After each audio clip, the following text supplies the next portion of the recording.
रविवारी चिंटू भरभर आवरून बाबा कधी सहलीला नेतायत याची वाट बघत बसला. बाबा म्हणले, चला बसा गाडीवर. चिंटू उत्साहानं निघाला आणि गाडी रंकाळाच्या दिशेनं जाऊ लागली. चिंटूचा थोडासा हिरमोड झाला. काय हो बाबा, रंकाळ्यावर काय सहलीला? तिथं तर आपण कितीतरी वेळा जातो, चिंटू नाराजीच्या सुरात म्हणाला. बाबा काहीच न बोलता गाडी चालवत राहिले. काही वेळात गाडी एका मोठ्या कारखान्यासारख्या दिसणाऱ्या जागेसमोर उभी होती.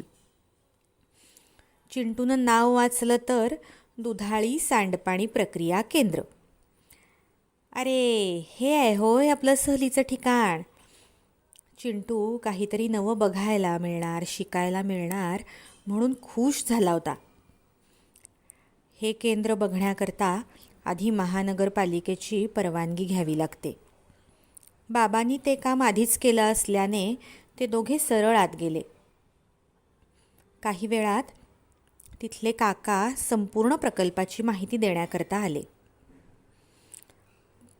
काका बोलू लागले, चिंटू, तुला घरातलं सांडपाणी, गटारं, ओढे, नाले यांचं दूषित पाणी थेट नदीत जाऊन मिळतं, तर यावर आपण काहीतरी उपाय केला पाहिजे असं वाटत होतं ना. तर आता आपण जो उपाय केला आहे तो मी तुला अगदी सविस्तर समजावून सांगतो, ऐक हां. चिंटू अगदी कान देऊन ऐकत होता. काका त्याला एका पुलावर घेऊन गेले. तो बघ, वाहणारं पाणी दिसतंय ना तुला, तो आहे दुधाळी नाला. हा नाला कोल्हापुरातील शिवाजी पेठ, मंगळवार पेठ, संभाजीनगर, साने गुरुजी या भागातलं सांडपाणी, तसंच या भागात असलेल्या सरकारी शौचालयांचं सुद्धा सांडपाणी पोटात घेऊन वाहतो. पूर्वी हा असाच नदीला जाऊन मिळायचा, पण आता आपण यावर बांध घातला आहे आणि याचं पाणी या मोठ्या खोल कालव्यात वळवलं आहे. जरा लक्षपूर्वक बघ, या कालव्यामध्ये मोठ्या मोठ्या जाळ्या बसवलेल्या दिसतील. या जाळ्यांमध्ये पाण्यातले प्लॅस्टिक किंवा इतर न विरघळलेला कचरा अडकून बसतो आणि पाणी गाळलं जातं. चिंटूनं वाकून पाहिलं. काळं कुट्ट घाण वासाचं पाणी आणि त्या कालव्यातल्या सगळ्या जाळ्या, प्लॅस्टिक, भाज्यांची देठं, जुने कपडे, लहान मुलांचे डायपर अशा घाणीनं भरल्या होत्या. त्याला कसंसच झालं अगदी. काका पुढं सांगू लागले, या कालव्यातील जाळ्यांमुळे पाणी बऱ्यापैकी गाळले जाते. आता यामध्ये आकाराने लहान न विरघळलेले पदार्थ आणि पाण्यात विरघळलेली घाण शिल्लक असते. आता हे पाणी या तुला जे दिसत आहेत ना त्या मोठ्या मोठ्या पंप्सद्वारे उचलून वरच्या मोठ्या टाकीत सोडलं जातं. चला आपण आता वरच्या टाकीवर जाऊया. आता या टाकीत हे पाणी शांत केलं जातं आणि मग शांत केलेलं पाणी या सरकत्या जिन्यासारख्या जाळीतून सोडलं जातं. या जाळीद्वारे पाण्यातला आकाराने लहान आणि न विरघळलेला कचरा बाहेर काढला जातो आणि इथून हे पाणी त्या पुढील टाकीत भरलं जातं. चिंटू एकाग्रतेनं सगळी माहिती ऐकत होता.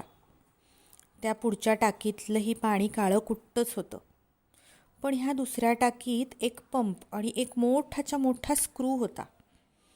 चिंटू त्याचं कारण विचारणार तेवढ्यात काकाच पुढं सांगू लागले, या टाकीत आपण पाण्याबरोबर वाहत आलेले धातूचे कण, काचा किंवा दगड मातीचे कण वेगळे करतो. या सगळ्याला एकत्रितपणे आपण ग्रीट असं म्हणतो. हा पंप पाणी सतत ढवळत राहतो आणि हे पाण्यातले मग बारीक कण ह्या लांबच्या लांब स्क्रूला चिकटून पाण्याबाहेर येतात आणि बाहेर टाकले जातात. मग आता हे पाणी स्वच्छ झालं का हो काका, चिंटूने विचारलं. नाही, आत्तापर्यंत आपण फक्त पाण्यात न विरघळलेला कचरा बाहेर काढला आहे. आता या पाण्यामध्ये विरघळलेली घाण, खरकट वेगवेगळे अन्नपदार्थ आपण टाकलेले, आणखीन मैला असे जैविक घटक शिल्लक आहेत आणि हेच घटक वेगवेगळे रोग पसरवण्यास कारणीभूत असतात. त्यामुळं अजून हे आपल्याला पाण्यातून बाजूला काढायचेत. हा जैविक कचरा पाण्यातून बाजूला काढणं खरंच अवघड काम आहे नाही? चिंटूचे बाबा विचारते झाले. त्यांना त्याचं गांभीर्य कळत होतं. हो, सोप्या शब्दात सांगायचं तर जैविक कचरा म्हणजे ओला कचरा. या ओल्या कचऱ्यामध्ये काही वाईट किंवा हानिकारक सूक्ष्मजीव वाढतात आणि आपण चांगल्या सूक्ष्मजीवांचा वापर करून ह्या वाईट सूक्ष्मजीवांना मारतो आणि ह्या ओल्या कचऱ्याचं रूपांतर खतामध्ये करतो. आता या मोठमोठ्या 2 टाक्यांमध्ये हे चांगले सूक्ष्मजीव या सांडपाण्यामध्ये सोडले जातात. त्यांना पोषक वातावरण मिळावं म्हणून पाण्यात हवा खेळवली जाते. त्यांना काळा गूळ, शेण, युरिया असं अन्न पुरवलं जातं. वाईट सूक्ष्मजीवांना मारण्याकरता पुरेसा वेळ दिला जातो. मग या पाण्यातला गाळ किंवा खत वेगळं केलं जातं आणि मग उरलेलं पाणी कालव्यांमधून या टाकीत येतं. इथं पाण्यात क्लोरीन मिसळून त्याचं निर्जंतुकीकरण केलं जातं आणि हे निर्जंतुक केलेलं पाणी मग नदीत सोडलं जातं. चिंटू, रोजच्या रोज आम्ही 500 ते 600 किलो ओला कचरा खताच्या रूपात सांडपाण्यातून बाहेर काढतो. हे खत शेतीकरता अतिशय उपयोगी आहे आणि आपल्या या केंद्रावर मोफत उपलब्ध आहे. चिंटू थोडासा चकित होऊन ही माहिती ऐकत होता. बाबा जवळ येत चिंटूला विचारते झाले, चिंटू, इथं आपण ह्या सामुग्रीसाठी एवढा मोठा खर्च केला. इथं 24 तास विजेचा वापर होतो. 24 तास हे केंद्र चालू असतं. हे सर्व करण्यापेक्षा आपण स्वतःमध्ये काही बदल करू शकू का? चिंटूचा विचार पक्का झाला होता. हे सांडपाणी प्रक्रिया केंद्र पाहून तो म्हणाला, हो बाबा, आपण हे कचऱ्याचं किंवा सांडपाण्याचं प्रमाण नक्कीच कमी करू शकतो. पहिला उपाय म्हणजे प्लॅस्टिकचा वापर टाळायचा. तसेच गटारी, ओढे ह्यामध्ये प्लॅस्टिक अजिबात टाकायचं नाही. ही अट प्रत्येकानं कसोशीनं पाळली पाहिजे. त्यानंतर दुसरा उपाय म्हणजे घराघरातला ओला कचरा वेगळा करायचा, तो सांडपाण्यात मिसळू द्यायचा नाही. तिसरा उपाय म्हणजे घरगुती सांडपाणी म्हणजे धुणी भांडी केलेलं पाणी किंवा हातपाय धुतलेलं पाणी वगैरे असेल त्याचा पुनर्वापर करायचा. म्हणजे ते काही प्रक्रिया करून थोडीशी प्रक्रिया करून बाग, शेती, कारखाने असं वापरू शकतोय का हे बघायचं. चौथा म्हणजे घराघरातला कचरा फक्त घंटागाडी किंवा कचरा कुंडीतच टाकायचा. हे 4 उपाय करून आपण कचऱ्याचं आणि सांडपाण्याचं प्रमाण नक्कीच कमी करू शकू.